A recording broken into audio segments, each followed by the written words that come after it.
नमस्कार मंडळी, मायबोली मराठी न्यूज या आपल्या चॅनलमध्ये आपणा सर्वांचं अगदी मनापासून स्वागत आहे. तुम्ही कधी विचार केला आहे का की वारंवार उठण्याची ही सक्ती केवळ वयाचं लक्षण नाही तर शरीरातील एक लपलेला संकेत आहे.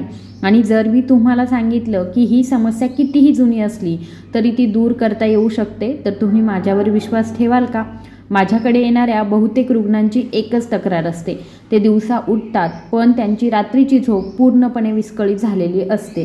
काही म्हणतात की त्यांना दर तासाला उठावं लागतं, काही म्हणतात की त्यांना 4 वेळा उठावं लागतं, काही म्हणतात की त्यांना भीती वाटते की अंथरुणावरती लघवी करतील की काय. एकदा एक 70 वर्षांचा माणूस माझ्याकडे आला. त्याच्या डोळ्यामध्ये थकवा, चेहऱ्यावरती चिंता आणि त्यांच्या आवाजामध्ये असहाय्यता होती. तो म्हणाला की डॉक्टर, मी रात्री झोपायला विसरलो आहे. मला झोप लागताच मला लघवी करण्याची गरज भासते. त्यांच्या पत्नीने हळुवारपणे सांगितलं, मी रात्रभर उलटं पालटं फिरत राहतं, माझी चिडचिड होते. असाच एक रुग्ण 65 वर्षांचा होता आणि ती रुग्ण होती आणि दिवसा सर्व काही ठीक आहे पण मी रात्री 4 वेळा उठते. आता मला बाहेर जायलाही भीती वाटते, असं त्या दोघंही सांगत होते. दोघांच्याही समस्या वेगळ्या वाटत होत्या पण मूळ कारण एकच होतं. मंडळी, रात्री वारंवार लघवी होणं हे सामान्य नाही आणि वयाचा प्रश्न म्हणूनही ते नाकारता कामा नये. हा शरीराकडून आलेला संदेश आहे की जर वेळेवर समजलं तर गंभीर समस्या टाळता येतात.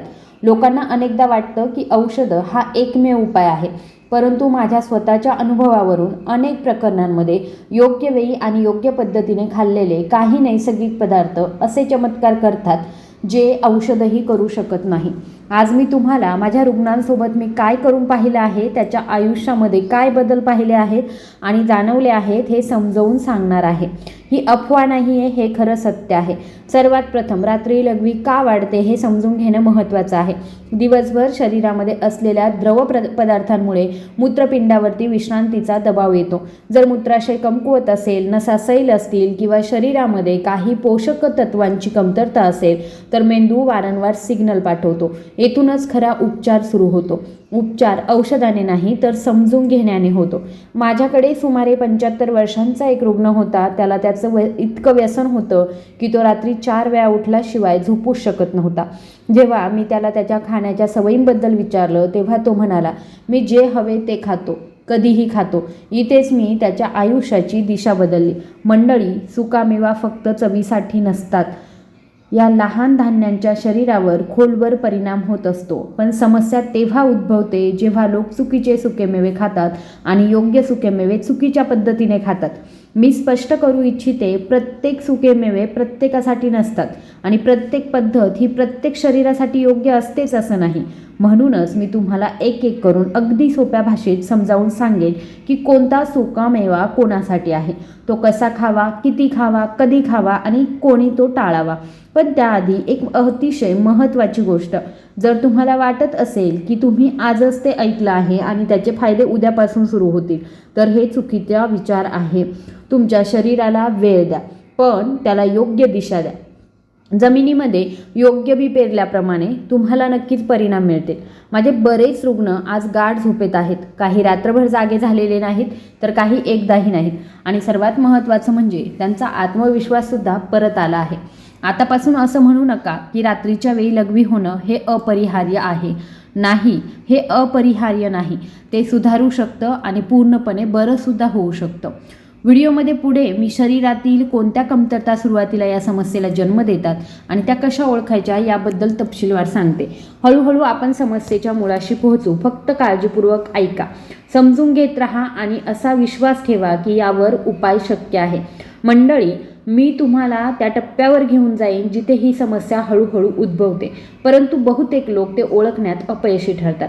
रात्री वारंवार लघवी होणं अचानक होत नाही, ते गेल्या काही वर्षांपासून निर्माण झालेल्या अंतर्गत कमकुवतपणाचे परिणाम आहेत. माझ्याकडे येणारे बहुतेक वृद्ध लोक म्हणतात, आधी असं नव्हतं. हे वाक्य स्वतःच बरेच काही सांगतं. जर पूर्वी असं नव्हतं तर मग आता असं का आहे? कारण शरीराने खूप आधीपासून सिग्नल देणं सुरू केलं होतं, परंतु आपण त्याकडे दुर्लक्ष केलं होतं. शरीराचं मूत्राशय हे एका पिशवीसारखं असतं. जेव्हा ते मजबूत असतं तेव्हा ते योग्य वेळेसाठी मूत्र रोखू शकतं. परंतु आपण वयानुसार खाण्याच्या चुकीच्या सवयी, कमी पाणी पिणं, जास्त चहा किंवा कॉफी पिणं आणि रात्री उशिरा खाणं या सर्वांमुळे मूत्राशय कमकुवत होतं. मी असे अनेक रुग्ण पाहिले आहेत जे दिवसा खूप कमी पाणी पितात आणि संध्याकाळी अचानक जास्त पाणी पितात. यामुळे रात्री मूत्रपिंडावरती दबाव वाढतो. मग मेंदू मूत्राशयाला वारंवार रिकामे करण्याचा आदेश देतो. एक वृद्ध महिला होती जी दिवसभर कामात व्यस्त होती. तिला पाणी पिण्याचं आठवणच राहायची नाही. ती झोपण्यापूर्वी 2 ग्लास पाणी पित असे. परिणामी रात्री 3 ते 4 वेळा उठणं ही एक दिनचर्या बनली होती. इथेच पहिली मोठी चूक होते. शरीराला रात्री नाही तर दिवसा पाण्याची आवश्यकता असते. जर दिवसा योग्य प्रमाणामध्ये पाणी प्यायलं तर रात्री शरीर शांत राहतं. आता दुसरं प्रमुख कारण म्हणजे मज्जातंतूमध्ये कमकुवतपणा येतो. जेव्हा मूत्राशयाशी जोडलेल्या नसा सैल होतात तेव्हा मूत्र धरून ठेवण्याची क्षमता कमी होते. मेंदू थोडासा भरला की सिग्नल पाठवतो. ही कमजोरी केवळ वयामुळे येत नाही, ती पोषणाच्या कमतरतेमुळे येते. माझ्या अनुभवामध्ये एक गोष्ट अगदी स्पष्ट आहे. जे लोक वर्षानुवर्षे त्यांच्या आहारामध्ये योग्य पोषक तत्वे घेत नाही त्यांच्या शरीराची पकड कमी होते. हाडे असोत, स्नायू असोत किंवा मग मूत्राशय असो, सर्व काही प्रभावित होतं. एक रुग्ण सुमारे 80 वर्षांचा होता. त्याची समस्या खूप गंभीर होती. कधी कधी तो रात्री अंथरूण ओलेही करायचा. तो खूप लाजला. जेव्हा मी त्याच्या आहाराबद्दल विचारलं तेव्हा मला कळलं की तो वर्षानुवर्षे फक्त भाकरी आणि भाज्यांवरच जगत होता. काहीही पौष्टिक नाही, ऊर्जा देणारं अन्न नाही. मंडळी, शरीराला फक्त पोट भरण्यासाठी अन्नाची गरज नाही, शरीराला शक्ती, आधार आणि पोषणाची आवश्यकता असते. आता तिसरं कारण येतं थंडावा देणारे पदार्थ. काही पदार्थ लघवी लवकर तयार करण्यास भाग पाडतात. रात्री असे पदार्थ खाल्ल्याने लघवीच्या समस्या वाढतात हे निश्चित आहे. मी येथे स्पष्ट करू इच्छिते, प्रत्येक फळ, प्रत्येक भाजी, प्रत्येक सुकामेवा नेहमीच बरोबर नसतो. माझ्याकडे एक वयस्कर व्यक्ती आली होती जी दररोज रात्री फळे खात असे. त्यांना वाटत होतं की फळे आरोग्यासाठी खूप चांगली आहेत, पण त्यांना हे माहीत नव्हतं की काही फळे रात्री लघवी वाढवतात. जेव्हा त्यांच्या सेवनाची वेळ बदलली तेव्हा समस्या निम्मी झाली. आता प्रश्न असा आहे की उपाय काय आहे? उपाय हळूहळू पण कायमचा आहे.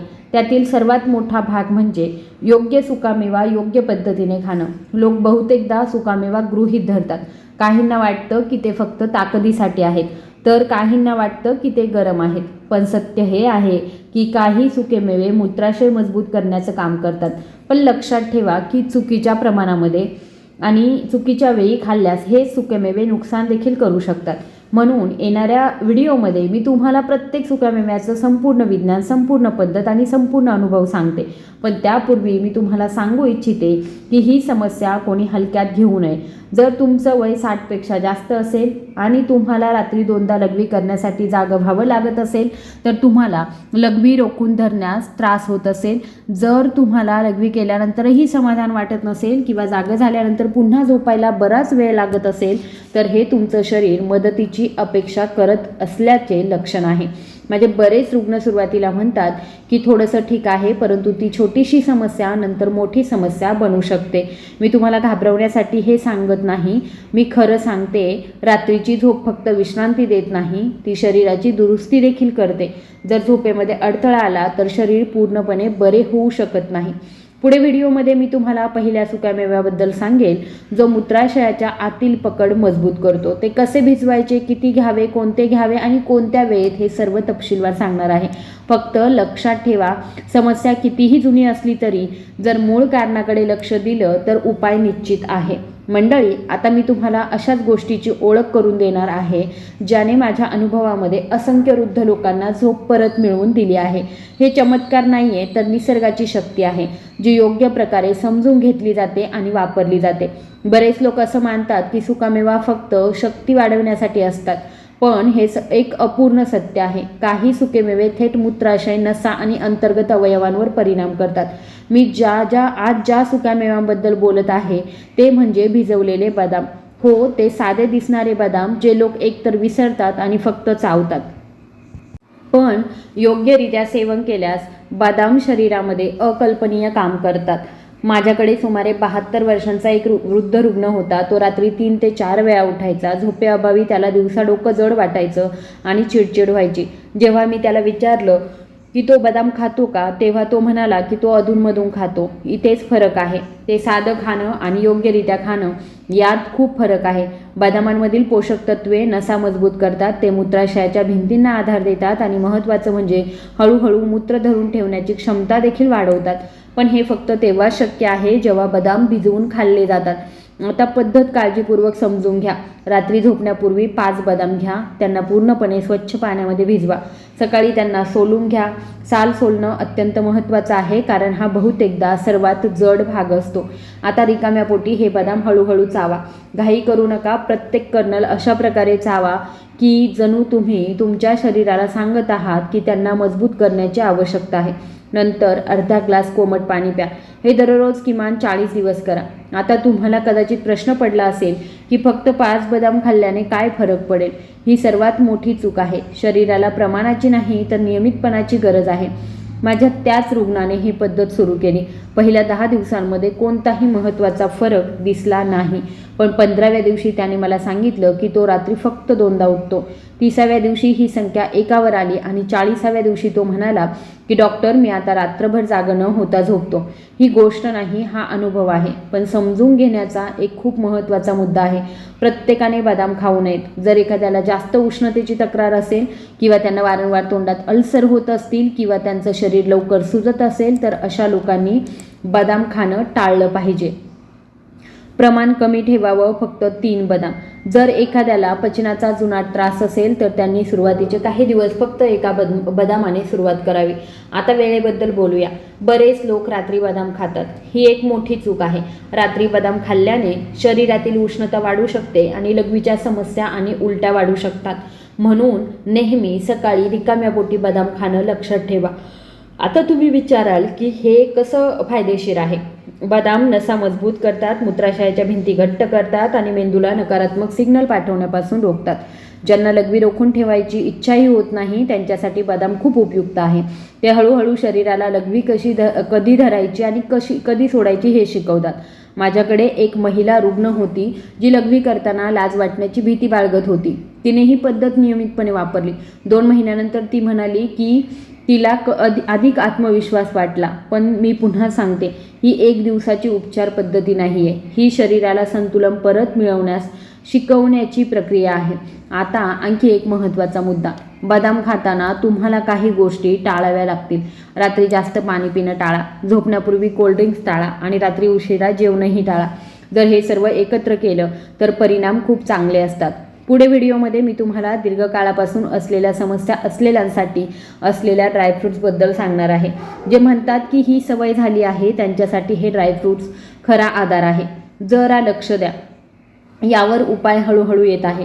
मंडळी, आता मी तुम्हाला दीर्घकालीन समस्या असलेल्या रुग्णांसाठी मी निवडलेल्या ड्रायफ्रूटबद्दल सांगणार आहे. ज्यांनी हे स्वीकारलं आहे की ते पुरेसे वयस्कर आहेत, रात्री लघवी थांबवता येत नाही किंवा ज्यांनी औषध घेतलं आहे पण त्यांना खरा आराम मिळाला नाही. येथेच हे दुसरं ड्रायफ्रूट खरोखर चमकतं. हे ड्रायफ्रूट म्हणजे अक्रोड. अक्रोड सामान्यतः मेंदूच्या शक्तीशी संबंधित आहे, परंतु फार कमी लोकांना माहिती आहे की अक्रोड मूत्राशयाच्या मुळांवर देखील खोलवर काम करतं. विशेषतः ज्यांच्या नसा सैल झाल्या आहेत आणि शरीराचं अंतर्गत संतुलन बिघडलं आहे. सुमारे 78 वर्षांचा एक रुग्ण माझ्याकडे आला. तो म्हणाला की डॉक्टर, रात्री उठण्याची माझी सवय झाली आहे. मला 4 वेळा उठल्याशिवाय झोप येत नाही. त्याच्या बोलण्यात पराभव होता आणि त्याचा स्वतःवरील विश्वास उडालेला होता. मी त्याला एक साधा प्रश्न विचारला, तुम्ही अक्रोड खाता का? तर ते म्हणाले, कधी कधी सुट्टीच्या दिवशी. तिथून मी त्यांच्या दैनंदिन दिनचर्येकडे वळाली आणि ती बदलली. अक्रोडचा सर्वात मोठा फायदा म्हणजे ते शरीरातील खोल कमकुवतपणावरती काम करतात. ते नसांना पोषण देतात, मूत्राशयाची आतून पकड मजबूत करतात आणि मेंदू आणि मूत्राशय यांच्यातील समन्वय सुधारतात. पण इथेही हेच तत्त्व लागू होतं. अयोग्य वापर हानिकारक असू शकतो. आता पद्धत काळजीपूर्वक समजून घ्या. रात्री झोपण्यापूर्वी एक अक्रोड घ्या, त्याचे 4 तुकडे करा, ते एका वाटीत पाण्यात भिजवा. सकाळी तुकडे पाण्यातून काढून टाका. आता तुकडे हळूहळू चावा. नंतर तोंडामध्ये 1 चिमूटभर बडीशेप घाला आणि चावा. यामुळे शरीरामध्ये संतुलन राखलं जातं आणि ही प्रक्रिया किमान 45 दिवस चालू ठेवली पाहिजे. आता तुम्ही विचार करत असाल, फक्त एक अक्रोड. हो, फक्त एक. कारण अक्रोड खूप शक्तिशाली असतात. जास्त प्रमाणात घेतल्याने शरीरामध्ये उष्णता आणि जडपणा येऊ शकतो. जेव्हा माझ्या रुग्णाने ही प्रक्रिया सुरू केली तेव्हा त्याला पहिल्या 15 दिवसांमध्ये कोणताही महत्त्वाचा फरक जाणवला नाही. पण 3ऱ्या आठवड्यामध्ये त्याने रात्री फक्त 3 वेळा जागं झाल्याचं सांगितलं. 6 आठवड्यानंतर तो म्हणाला, कधी कधी संपूर्ण रात्र निघून जाते. त्याच्या चेहऱ्यावरील समाधान शब्दांच्या पलीकडे होतं. आता हे समजून घेणं महत्त्वाचं आहे की अक्रोड कोणी खाऊ नये. जर एखाद्याला जास्त पित्ताची समस्या असेल, छातीमध्ये जळजळ होत असेल, आम्लता किंवा मग वारंवार अतिसार असेल किंवा शरीर खूप गरम असेल, तर अशा लोकांनी अक्रोड टाळावे किंवा ते मर्यादित प्रमाणामध्ये सेवन करावे. आणि जर एखाद्याला आधीच पोटाची गंभीर समस्या असेल तर प्रथम डॉक्टरांचा सल्ला घेणं महत्त्वाचं आहे. आता वेळ आणि खबरदारीबद्दल बोलूया. अक्रोड कधीही रात्री थेट खाऊ नये. ते नेहमी सकाळी भिजवून सेवन करावे. अक्रोड खाताना तुम्ही तुमच्या रात्रीच्या जेवणाकडे देखील लक्ष दिलं पाहिजे. जड जेवण, मसालेदार पदार्थ आणि रात्री उशिरा खाणं टाळावं. माझ्या अनुभवामध्ये या सोप्या टिप्सचे पालन करणाऱ्यांना खूप फायदा होतो. आता आणखी एक अनुभव ऐका. 70च्या दशकामध्ये एक महिला रुग्ण होती, तिला काळजी होती की जर तिने प्रवास केला तर काय होईल. तिने बदाम पद्धत देखील वापरून पाहिली, पण समस्या पूर्णपणे सुटली नाही. जेव्हा तिला अक्रोड सांगितलं तेव्हा तिची समस्या जवळजवळ 2 महिन्यांतच नाहीशी झाली. कारण तिच्या शरीराला अक्रोडाने पुरवलेल्या खोल शक्तीची आवश्यकता होती. मंडळी, लक्षात ठेवा, प्रत्येक शरीराच्या वेगवेगळ्या गरजा असतात. काही लोक बदाम खाऊन बरे होतात, तर काहींना अक्रोडची आवश्यकता असते. पुढे व्हिडिओमध्ये मी तुम्हाला सांगेन की रात्रीच्या लघवीला कायमचं दूर करण्यासाठी तुम्ही तुमच्या दिनचर्येमध्ये कोणते छोटे बदल करू शकता. हे चरण सोपं असू शकतं, परंतु त्याचा परिणाम खोलवर असेल. त्याच्यामुळे व्हिडिओ शेवटपर्यंत बघत राहा. उपाय आता त्याच्या अंतिम स्वरूपाकडे वाटचाल करत आहे. हा भाग तुम्हाला तात्पुरता आराम मिळतो की कायमचा उपाय हे ठरवतो. मी येथे अगदी स्पष्टपणे सांगू इच्छिते, फक्त 1 किंवा 2 सुकेमेवे खायला सुरुवात करा. जर तुमची दैनंदिन दिनचर्या त्यांना साथ देत नसेल तर ते घेणं चमत्कारिक ठरणार नाही. सुकामेवा म्हणजे बिया असतात, पण जर माती योग्य नसेल तर बिया देखील पूर्ण फायदे देऊ शकत नाही. माझ्याकडे अनेक रुग्णांनी मला सांगितलं आहे की त्यांनी बदाम आणि अक्रोड खाल्ले आहेत, तरीही त्यांना पूर्ण आराम मिळाला नाही. जेव्हा मी त्यांची दैनंदिन दिनचर्या पाहिली तेव्हा मला समजलं की चूक कुठे आहे. आता मी तुमच्या दैनंदिन दिनचर्याबद्दल बोलणार आहे. काय बदल करण्याची आवश्यकता आहे ते सोप्या भाषेत समजावून सांगणार आहे. सर्वात प्रथम, पाणी पिण्याची वेळ. दिवसभर भरपूर पाणी प्या, सकाळपासून दुपारपर्यंत आणि सूर्यास्तापूर्वी देखील. पण झोपण्यापूर्वी 2 तास आधी पाणी पिणं थांबवा. जर अगदीच आवश्यक असेल तर फक्त 2 घोट. माझ्याकडे एक रुग्ण होता जो दिवसभर खूप कमी पाणी प्यायचा, पण रात्री तो त्याच्या सवयीनुसार पूर्ण ग्लास पाणी पित असे. जेव्हा आम्ही ही सवय बदलली तेव्हा त्याची समस्या निम्म्याने कमी झाली. दुसरं म्हणजे रात्रीचं जेवण. जड जेवणाचा थेट मूत्राशयावरती परिणाम होतो हे अनेकांना समजत नाही. रात्रीचं जेवण हलकं असावं. जास्त मीठ, जास्त मसाले, जास्त तळलेलं अन्न रात्रीच्या वेळी लघवी वाढवतं. मी अनेक वृद्ध लोकांना रात्रीचं जेवण झोपण्यापूर्वी किमान 2 तास आधी खाण्यास सांगितलं आहे आणि त्यांना फरकही दिसू लागले आहे. तिसरं म्हणजे थंडावा देणाऱ्या गोष्टी. थंड दूध, दही, टरबूज आणि काकडी हे सर्व लघवी वाढवतात. जर दिवसा सेवन केलं तर ते ठीक आहे, पण रात्री नाही. आता चौथी आणि सर्वात महत्त्वाची गोष्ट म्हणजे तुमच्या शरीराला सिग्नल देणं. झोपण्यापूर्वी लघवी करण्याची इच्छा होत नसली तरीही खात्री करा. हे तुमच्या मेंदूला संदेश देतं की विश्रांती घेण्याची वेळ आली आहे. माझ्या अनुभवामध्ये या छोट्या सवयीचा महत्त्वपूर्ण परिणाम होतो. आता मी एक खूप महत्त्वाचा अनुभव सांगते. एक वृद्ध जोडपे माझ्याकडे आले. पती 75 वर्षांचे आणि पत्नी 72 वर्षांची होती. दोघेही रात्रीच्या इन्युरेसिसने ग्रस्त होते. आम्ही त्यांना बदाम आणि अक्रोडची रेसिपी सांगितली. हे छोटे बदल सुचवले. ते 3 महिन्यानंतर परत आले तेव्हा त्यांचे चेहरे आरामशीर वाटत होते. पती म्हणाला की त्याला आता रात्रभर जागं राहावं लागणार नाही. पत्नी म्हणाली की तिला आता भीती वाटत नाही. हा बदल कोणत्याही एका गोष्टीमुळे झाला नाही, तो त्या सर्वांच्या संयोजनातून झाला आहे. आता मी तुम्हाला स्पष्ट शब्दामध्ये सांगते की या पद्धतीचा अवलंब करताना कोणत्या लोकांनी विशेषतः सावधगिरी बाळगली पाहिजे. जर एखाद्याला पोटाची गंभीर समस्या असेल, तर त्यांचं शरीर खूप गरम असेल किंवा त्यांना आधीच एखादा गुंतागुंतीचा आजार असेल, तर काहीही सुरू करण्यापूर्वी डोस खूप कमी ठेवा आणि शरीराच्या प्रतिसादाचं निरीक्षण करा. तथापि ज्यांना फक्त वय, अशक्तपणा आणि वाईट सवयींमुळे त्रास होत आहे, त्यांच्यासाठी ही पद्धत खूप प्रभावी आहे. मंडळी, रात्रीच्या वेळी लघवी करणं हा शाप नाही, तो शरीराचं एक आव्हान आहे. जर वेळीच लक्ष दिलं तर ते जीवनाचा दर्जा पूर्णपणे बदलू शकतं. मी माझ्या कारकिर्दीमध्ये असं पाहिलं आहे की जेव्हा वृद्धांची झोप सुधारते तेव्हा त्यांचा संपूर्ण स्वभावच बदलतो. चिडचिडेपणा कमी होतो, थकवा कमी होतो आणि सर्वात महत्त्वाचं म्हणजे आत्मसन्मान परत येतो. जर तुम्ही आज हे वाचत असाल तर ते फक्त माहिती म्हणून घेऊ नका, ते तुमच्या आयुष्यामध्ये लागू करा. छोटी पावले, नियमितता आणि थोडासा संयम या 3 गोष्टी तुम्हाला अशा ठिकाणी घेऊन जातील जिथे तुम्ही भीतीशिवाय शांत झोपू शकाल. तुम्हाला हा व्हिडिओ कसा वाटला मला कमेंट बॉक्समध्ये नक्की सांगा. व्हिडिओ जर आवडला असेल तर कृपया आपल्या व्हिडिओला लाईक, शेअर आणि सबस्क्राईब करायला विसरू नका. धन्यवाद.